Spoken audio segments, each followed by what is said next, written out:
Good morning, people. Manchester United fans all around the world. It's transfer deadline day, meaning the window is closing 11 p.m. UK time.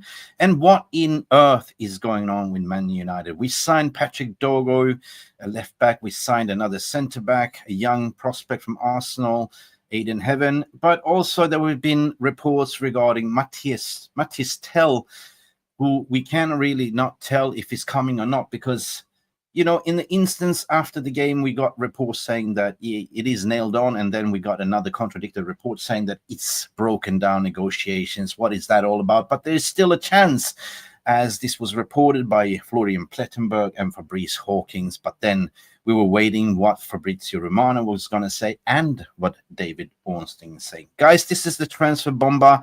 Let's bring it all together. I'm going to explain in this video what I think is happening and what might be happening. Guys, do me a favor. Smash the like button, subscribe if you're new.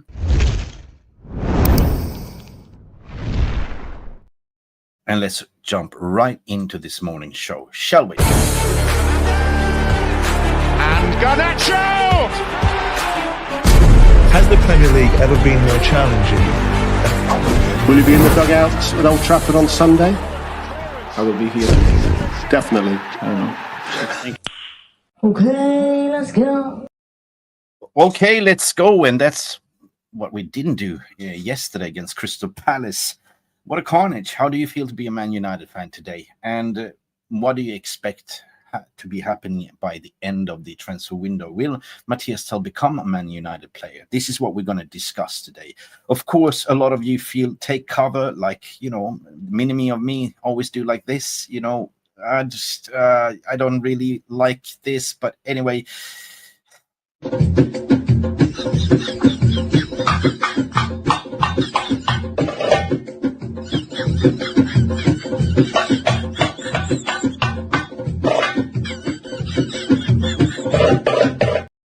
Take cover, people. Listen, let's start with the game a little bit yesterday in isolation.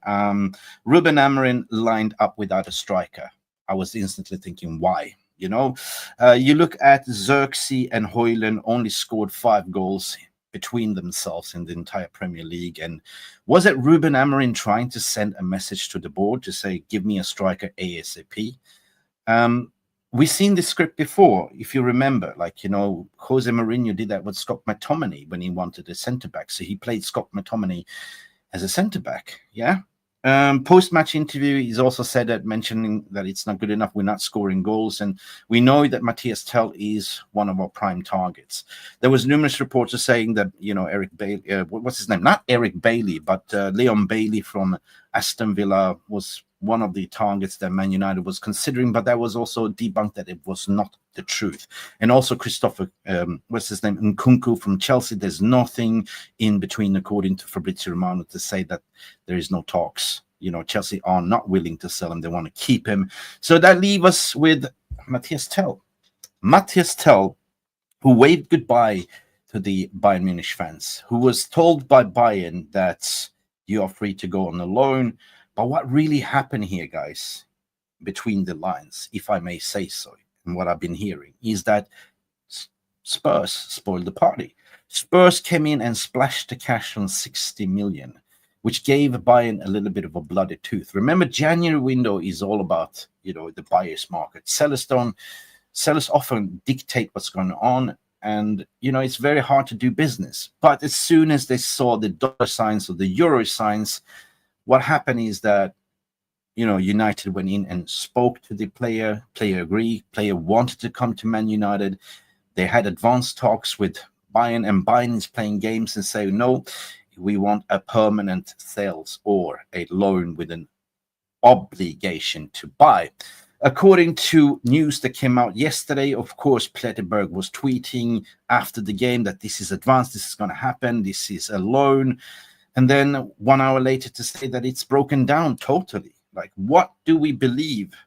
And then, of course, we have Fabrice Hawkins also to say MATHYS TEL will not join Man United. Negotiations between United and Bayern Munich have failed, right? So instantly you start thinking, what's going on here? Why is Manchester United then even talking to Bayern? They should have known in the very first instant that this was always going to be a permanent transfer, what they want. But I think that Bayern is playing the long game here. I think that Bayern is playing the game. Knowing that there's numerous interest, including Arsenal, they think probably somebody's going to offer them another 60 million on the table. So I think that this deal is still open, in my opinion. And basically, lo and behold, I said it and tweeted it, you know, played a goal in all honor. It's not really been accurate. Fabrice Hawkins sometimes been accurate, but this is the January transfer window. Anything could happen. This is the deadline day. And lo and behold, Fabrizo Roman comes in to tweet that MATHYS TEL is still pushing to leave Bayern Munich on loan. Bayern are insisting on an obligation or permanent deal. All clubs interested in TEL are still there and calling. Everything is open. This is according to Fabrizo Romano. He released a YouTube video. So he said, keep your eyes open on that. And then a latest news also coming from Peter Hall from iPaper Sports saying MATHYS TEL is waiting by the phone. A loan move for TEL is Manchester United's most realistic chance of bolstering the forward options before the transfer deadline. Guys, what are you thinking at the end of the day? My instant reaction is, where are we sitting in the table at the moment? Do we really need this one? I mean, we're not scoring goals, as per mentioned. You know, Xerxes and Højlund scored 5 goals altogether through the whole Premier League campaign. Does it make a difference right now? You know, Premier League is over, pretty much. But the only thing that I can think about is Europa League and FA Cup. That is the only chance for us to get into the Champions League. Winning Europa League gives the club extra bolster of money, of course, in the kitty. And we know that TEL will make a difference, you know. However, it's unproven entity, but we know that club really, really wants MATHYS TEL, right? They want. And there is no other options what I see. Don't, for crying out loud, don't go out and do a panic buy last minute, right? I don't want to see an Uncle Igalo. I don't want to see like Weghorst kind of signing desperate measures. In that case, just park the bus and wait, you know, don't cave. Don't cave for demand, because I think that at the moment, Bayern is playing the game, right? I think that at the end of the day, Bayern will cave because the player wants to move. Player's been promised that he can go on a loan, but all of a sudden the club is kind of saying, no. We want money. We want the money, right? At the end of the day, player is not going to sit there like, you know, and collect dust sitting on the bench. He's been promised to leave on the loan. And what's the harm for Bayern to release him on the loan? They will basically develop the player, have an option to return him back, or put in an option of a buy option clause for Manchester United, whoever wants to buy him, in my opinion. Guys, let me know in the comment section, what are you thinking? Good morning, stretch your arms and legs. Welcome to the show. We have Stephanie Griffith in the house saying, good morning, Mick. Good morning to you, Steph. Whatever you're drinking. Hello, everyone. Ricardo Pereira is in the house as well saying, hey, Stephanie, all good. DJ Superfly is coming in, waving with the pink wavy fingers. Yeah, that is the gloves of Sir Jim Ratcliffe. Remember that one. We also have Fred the Red. Man United news. Morning, Mick. Bayern rejected our loan move as there was no obligation to buy, but we are going back to renegotiating over the deal as Arsenal have not pulled out of this morning. Well, we see, guys. We will see. Is this Arsenal don't really need a left-sided? You know, they need a striker. They need a number 9. It doesn't really make sense. You know, on the left-hand side, they have plenty of options, right? Who did they have? They have, what's his name? Oh, come on. God, I'm not an Arsenal fan. Trossard there. They have Gabriel as well. You know, that's a Brazilian guy. So this is nothing that, I think it's a nothing burger. I don't think Arsenal will come in and splash the cash. And I certainly believe that Spurs spoiled the party by splashing that 60 million on the table, but the player didn't want to go. Player wants to play for Man United, apparently, according to the news. Let me see.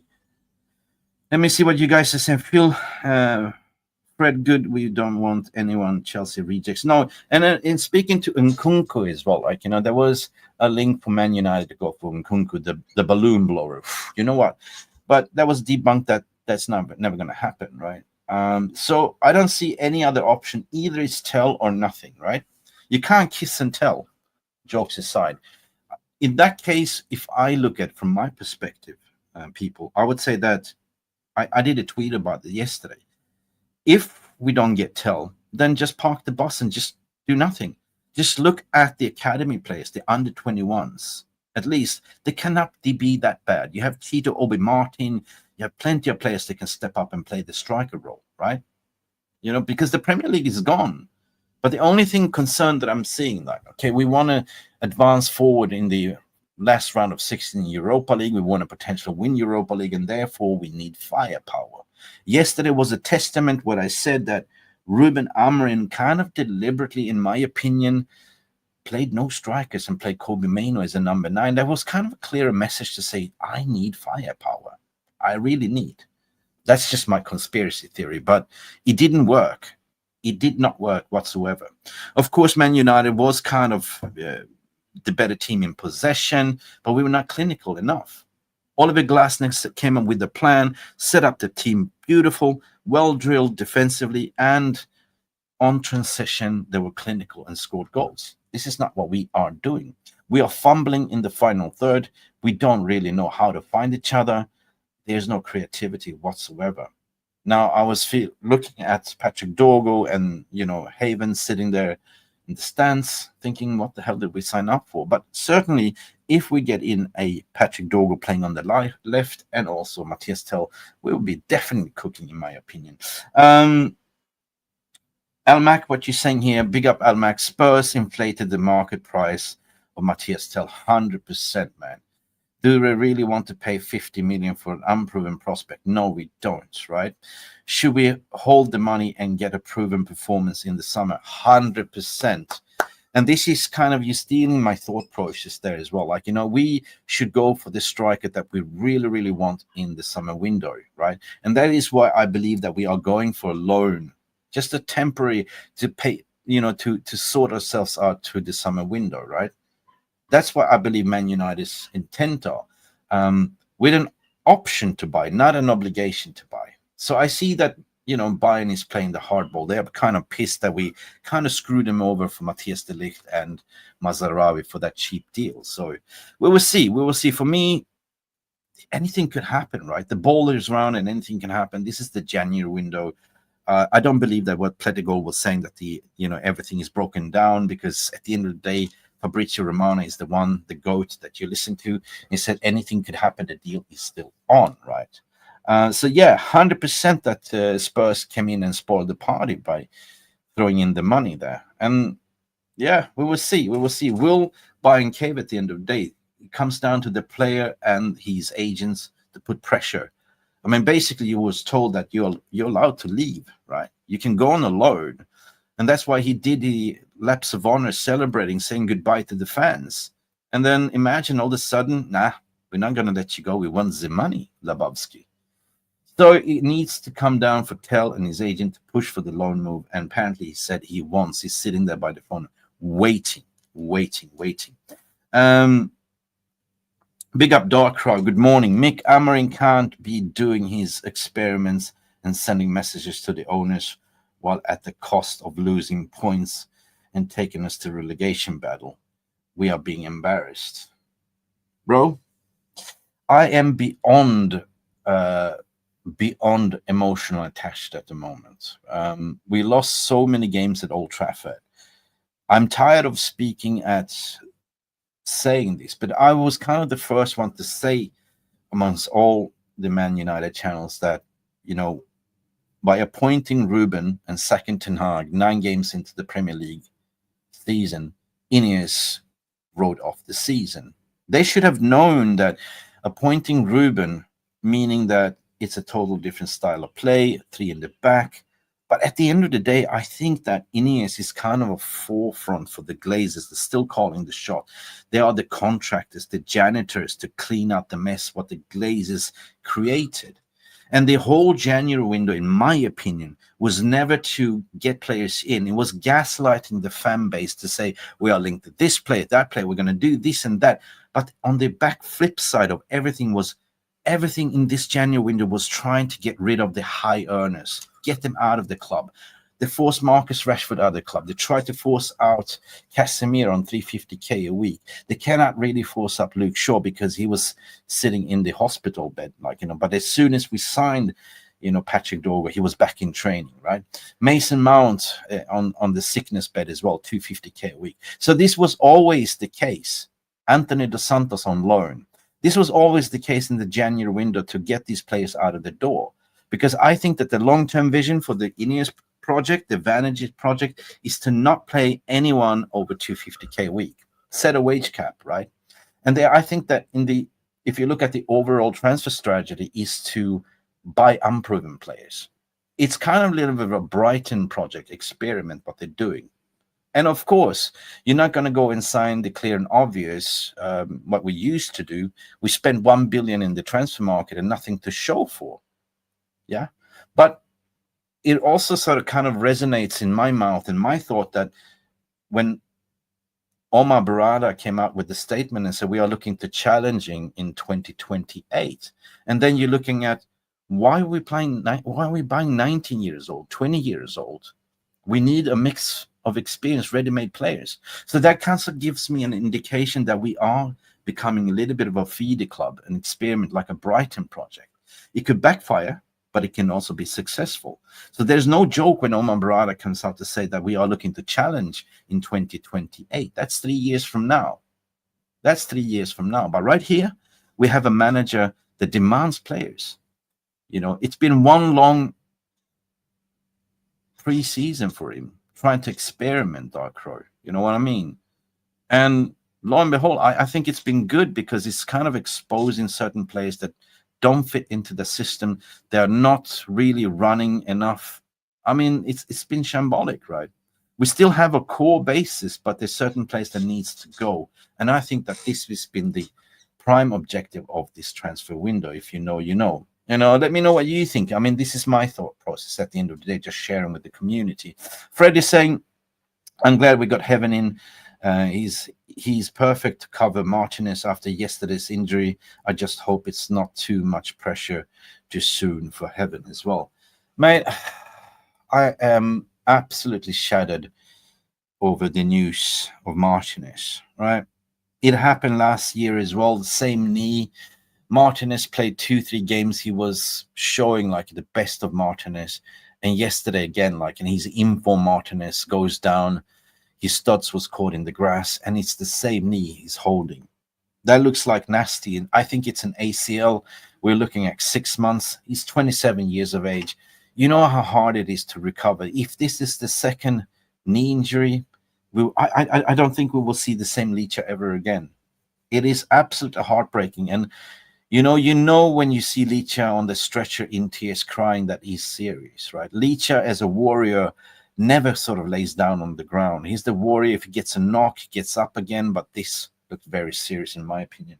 I'm absolutely broken over this, you know, because I like Licha, right? But if we look at who's going to replace him, I would say that the obvious replacement to play on Licha's position would be either Luke Shaw coming back or would be even Lenny Euro.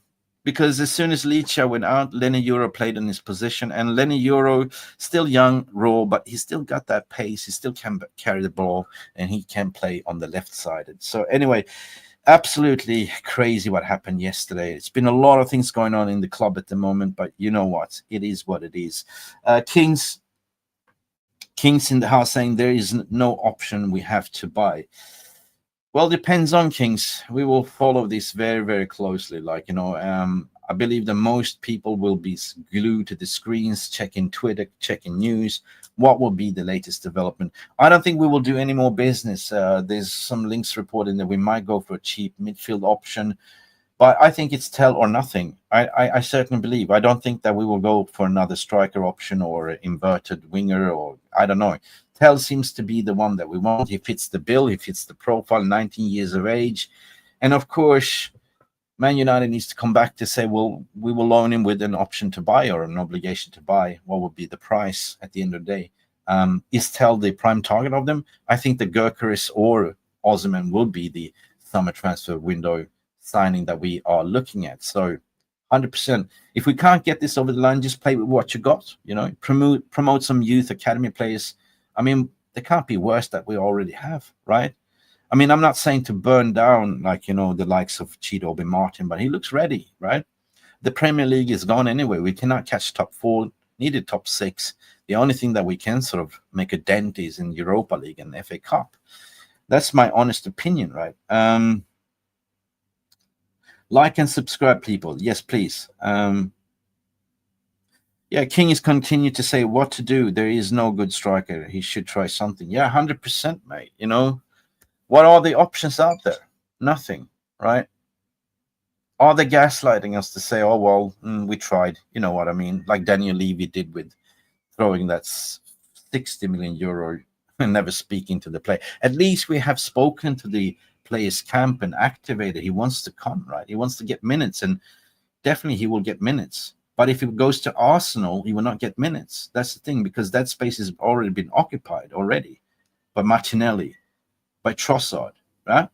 So the player is looking, where can I get a minutes? Where can I have a guarantee to start? And Man United is probably offering him the garden path. Yes, King, you're also broken. Yeah, but the way we lost the game, guys, if we're speaking in isolation, it was kind of a little bit weird, right? It was a game where the ball just didn't go into the fucking net. You know what I mean? It was a game where we had 63%, even 68% ball possession. The passes completed were up there. Shots on targets were higher with them, but we just didn't convert it, right? Oliver Glasner came in with a beautiful plan. The game plan worked. They set up a compact, and we struggled to unlock the lock that they set. And when they hit us on the transition, they were clinical, right? In isolation, a lot of people say Onana is not the goalkeeper. I said, no, Onana is not the goalkeeper. He's not Man United goalkeeper, in my opinion. I said, like, start by Yande from now, right? At least, what's the point of having a goalkeeper? And Harry Maguire ball watching. There's so much things that went wrong. But also the team selection from Amorim was also Amorim. And I said it in my reaction video, and I still stand by it. I'm tired of this rotational experiment. You know, you have a golden opportunity to go forward in a bounce, win, and you're playing Crystal Palace at Old Trafford. Why are you then lining up Mazarawi and Dalot? Instantly becomes a back 5, instantly at Old Trafford. And then you concede a goal, and then you throw in the best 11. I said it so many times, and I think I was the first one to say, this has to stop. This has to stop. Play your best starting 11 for number 1. Forget about this rotational stuff. What was the purpose of, you know, qualifying in the first round of 16 so you don't have to play the knockout stages, so you can have a rest and training if you did rotation? We stayed over in Bucharest one extra night to have a recover and rest, and we trained over there. So the players were ready. So equally for me yesterday was on Ruben Amorim. He made a mistake, 100%. And then when you concede, then you panic and throw in your best 11, start experimenting. So this has to stop, in my opinion. But I'm never gonna say, like, you know, Ruben Amorim not. It's not that, you know. I'm far too clever to see what's going on behind the scenes. Like, you know, he was obviously promised by joining Man United he was getting backed. Of course, he got 2 signings, but 2 young prospects. But lo and behold, if you're looking at the attacking lineup, is the worst attack that we ever had in Man United's history, in my opinion. Man United was always blessed with attackers, no matter what. You know, we had Martial, we had Rashford, we have Sancho, we had Greenwood, we had Yorkie, we have Cole, we had Solskjaer, we had Tevez, we have brilliant fucking strikers. And now you're looking at this one. These 2 strikers have scored 5 goals in Premier League in between them. That's simply not good enough. Yeah. And some people are saying, why are we getting a striker if we can't service the striker? Valid point, right? But what should we do for the remaining of the window, remaining of the season? For me, the Premier League is written off already. As I said, it's over. So if we can't get Tel over the line, I would just say, go to the look at the academy. Now you have time to train and implement these youngsters, but don't burn them out. Don't burn them out. Nakhil S is here to say what he has to say. One thing Amrin has said a couple of times now is investment in the academy. He wants more players with heart and desire and understanding of what it means to play for the badge. Hard to buy that, 100%. And that's what we're seeing. We are seeing Ruben Amorim performing Ralph Ragnick's open heart surgery by abolishing the player power, by forcing Rashford out of the club to go to Aston Villa. And I was saying, what was the purpose, Rashford, for doing this 1 month tour, touring around to the different clubs in Europe, and you end up in Aston Villa, and you're not going to move to Birmingham. You're going to still remain in the same house, still be surrounded by the same entourage. You're going to commute 3 hours every day. Will things happen? Will things change? Maybe that is the change that they need, but we will see, right? What was then the purpose of getting rid of Rashford, Anthony, and even trying to get rid of Garnacho, listening for offers, if we're not going to replace it, right? To get MATHYS TEL over the door, that is actually an Anthony replacement, guys. Remember, right? Rashford is gone, so we basically need to replace 2 attackers. Shambolic. So for me, that if we don't get signings, guys, if that is it, like we are not going, that is the write-off of the season, right? Just go for the kids. Go for the kids. There was some reports at DJ Superfly that, oh my God, I don't know if I believe it or not, but it came in from, let me see, Centre Devils just in saying that the Glazers will try to sell Manchester United again in 2025. Guys, that was from Centre Devils. If this is true, that means that this is music to our ears, right?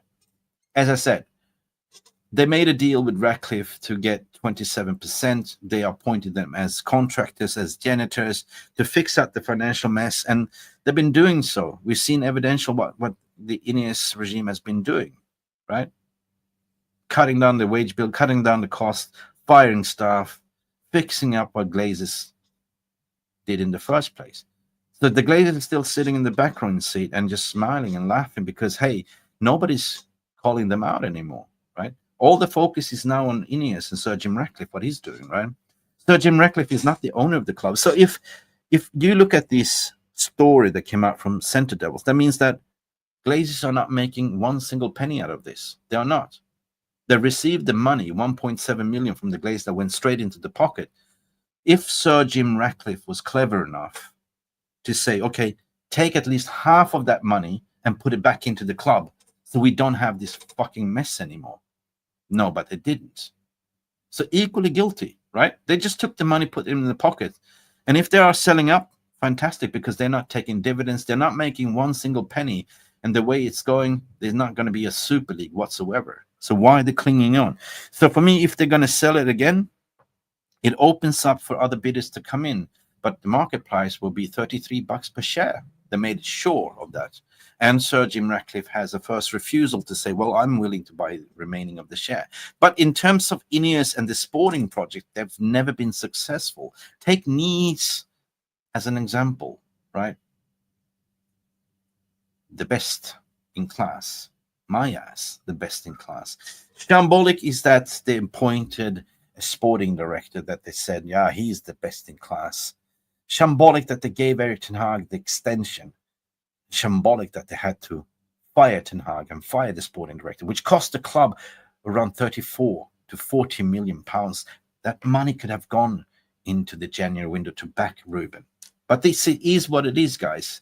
We are who we are at the moment, and that is reality. I'm not going to go on rant, but I agree what Ruben Amorim was said in the interview. Manchester United is the biggest club in the world, but we are no longer the best team in the world, the biggest team in the world. That's reality. 13th in the league, and we are looking at how are we playing, right? We're playing at Crystal Palace. We're playing the lesser relegation teams, and we're losing points at Old Trafford. Brace yourselves. Elite is saying we now officially only have 4 starting forwards: Ahmad, Garnacho, and Højlund, and Xerxes. Look, these for what you mentioned. There are development players. There's no experience. Let me just reiterate experience what I'm saying. You cannot blame Højlund for not scoring. You cannot blame Xerxes for not scoring. Usually in a squad, you train as a striker force. You always have a senior player which you're looking up to and learning from. Højlund is looking up and say, I'm the most senior at 21 years of age. I think that, Xerxes is 1 year or 2 years older, but he's not a number 9. Right? Think about that. It was never meant to be that Højlund was going to lead the line as the number 9. We were always looking to bring in a senior striker. So for me, hold your horses. I feel sorry for the guys because they're not getting service and they don't get proper coaching and they don't get proper mentorship from a senior striker. I'd say that in the summer, priority number 1, go splash the cash for a Victor Osimhen or Victor Gyökeres. 100%. Make sure that you have creativity in the midfield that actually can service and can play the style of play that Ruben Amorim wants. We already sorted out the left-sided in terms of recruiting Patrick Dorgu and also Diego de Leon. They can play that side. Apparently, we are going in for Quenda on the right side. And that kind of fizzes out a little bit of Dalot to play second fiddle, sit on the bench. Diego de Leon for me has been horrendous this season whatsoever. Let's continue what you guys are saying. Guys, there is so many of you watching this morning. Guys, do us a favor. It's free content, and it helps the algorithm by smashing that like button, please. I know it's not easy to be a Man United fan. It is the January transfer deadline day. George Vukovic saying these owners are writing another season off. Just enough of it. Glazers, Ineos out, must start protesting now. 100%. What we're seeing here now is Glazenomics in shadow. Did we forget that Glazenomics still exists? No. As I said, I call Ineos the janitors, the contractors, right? Ineos was always wanted to do this, to rectify the mess, but they were too afraid of the protests. It dented their business, and by appointing Ineos as a shop front forefront, they're taking all the heat, meaning Glazers are now free to breathe, but they're still calling the shots behind. Joel Glazer still calls the shot in terms of transfer market. Don't forget that, right? Don't forget that. Let me see what you guys are saying. Højlund and Xerxes, if we don't sign another forward, especially in the 10, they're setting up Amorim to fail. 100%. Yesterday showed it. And I said it, for me, it was suspicious when I thought about it afterwards. And I said it in the beginning of the show. Was it Ruben Amorim crying out for help by not playing the strikers in the first half? But putting Kobe Mainoo, that we all saw could work as a number 10, but he played Kobe Mainoo as a number 9. Mourinho did that with McTominay. He wanted a centre-back, so he played McTominay deliberately as a centre-back and cried out and bitched about it. I want a centre-back. I want a signing. Man United, please, whatever you do, go hard in now in negotiations with Bayern. Apparently, the reports that came out yesterday from Plenty Gold to say that it's crashed. It hasn't crashed. It was always the case that Bayern got the bloody tooth by Spurs, splashing the cash, 60 million. They saw the dollar signs, and Man United came into the table and said, nah, we want money or an obligation to buy. So I think this deal is not dead in the water as yet. Players pushing for the move. Players sitting there waiting on the phone. Player wants to have minutes. Players decided he wants to come to Man United. It will be a very exciting couple of hours, nerve-wracking. But if it fails, then they failed Ruben Amorim, in my opinion, guys. Anyway, thank you, beautiful people, for tuning in. We will be back with further updates. It is just me putting my thought process to it. And, man, we got 12 hours left until the window closes, so we will see what's going to happen. Let me know in the comment section. We do have a poll running, and the poll goes, do you think that Man United will get him over the line, MATHYS TEL? Do you think United will sign Tel by the deadline day? And 53% of you believes. There's 60 votes. Thank you, people, for voting. 53% still believe that there is a chance. I'm going to end this poll right here, right now. And yeah, I'm sorry if I'm being a little bit of a negative here, but I'm also being a realist. You know, you got to call a spade a spade. You got to look at two sides of the story. Where we are now as a team is a testament of the failure of Ineos and the Glazers collectively. They went in and signed a manager. The manager clearly said, I want to come in the summer when I can have a preseason. They said, now and never. They probably lied to him to promise him that you will get backing in the January. And here we are. And that's why I believe that Ruben Amorim went what he did yesterday to show to the ownership that give me my striker. That's what I believe happened. Anyway, that's just my thought process. But at the end of the day, I want to hear your feelings. I want to hear your thought process, because that's what matters. Leave a comment in the non-live comment section below. Do you think that we will get MATHYS TEL? Or, you know, at the end of the day, it is what it is, right? Premier League is gone. We can never catch up. If we get 40 points, if we get 10th, that is an achievement. But Europa League, we can still compete in FA Cup. And this is where I believe we should put all eggs in the basket. Anyway, beautiful people, thank you for watching. Thank you for joining me this morning. I really hope you enjoyed this morning's show. Don't forget to like and subscribe. And we should see you a little bit later if something breaks. Thank you. Have a beautiful the rest of your day. Thank you so much for stopping by and watching MUFC RealistTV. Don't forget to like and subscribe and follow us on the socials.